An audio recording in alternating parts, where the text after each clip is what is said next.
মানুষটা ক্লান্ত, একেবারে বিধ্বস্ত যাকে বলে। দৈনন্দিন জীবন মানুষটাকে নিংড়ে নিয়েছে প্রতিটা মুহূর্তে। এই পৃথিবীতে জন্ম নেওয়াটাই তার মাঝে মাঝে বৃথা বলে মনে হয়। কি লাভ এরকম একটা পরাজিত জীবন নিয়ে বেঁচে থেকে? পৃথিবীতে প্রত্যেকটা মানুষের জীবনে সফল হতে যাওয়ার অধিকার আছে। জীবনের প্রতিটা মুহূর্তকে নিজের ইচ্ছা মতো করে পাওয়ার অধিকার আছে, কিন্তু সেটা পায় কি? লোকে ফালতু বলে চেষ্টা করতে, পড়াশোনা করতে, পরিশ্রম করতে, কিন্তু সব মিথ্যে। আসল ব্যাপারটা অন্যরকম। আসলে মানুষ জীবনে সফল হতে চেয়েও হতে পারে না অদৃষ্টের কারণে, পায় না কোনো দৈব চক্রান্তে। জন্মানোর মুহূর্তে আকাশে গ্রহ নক্ষত্রের ভুলভাল অবস্থানের কারণে। দিদার কাছে শোনা রামায়ণের গল্পটা আজ ওর মাথায় গেঁথে বসে আছে।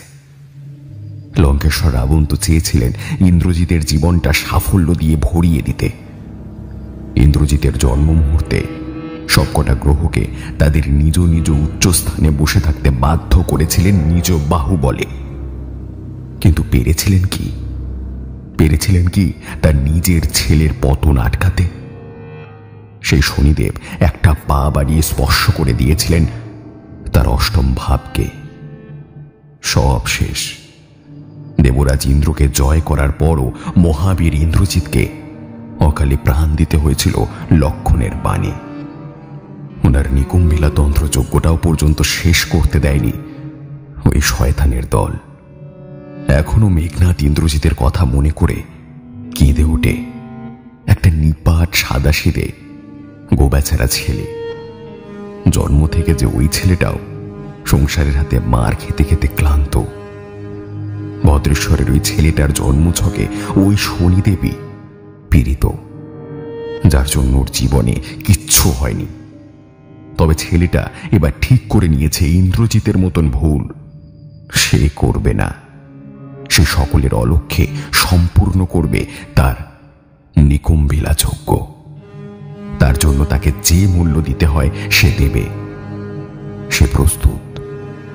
কিন্তু ওর অর্জিত যোগবল দিয়ে ও একদিন জগৎকে প্রমাণ করে দেবে ওর অস্তিত্ব।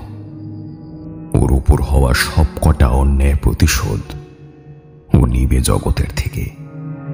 আর তার প্রস্তুতিতে যত বলি তাকে দিতে হয় ও তা দেবে। ও সব কিছুর জন্য প্রস্তুত। আর তার আপাত গোবেচারা চেহারায় প্রতিটা পদক্ষেপে সে জগৎকে হুঁশিয়ার করে চলেছে সে আসছে একটা বিশাল শক্তিপুঞ্জ নিয়ে। সে আসছে জগতের থেকে প্রতিশোধ নেবে বলে।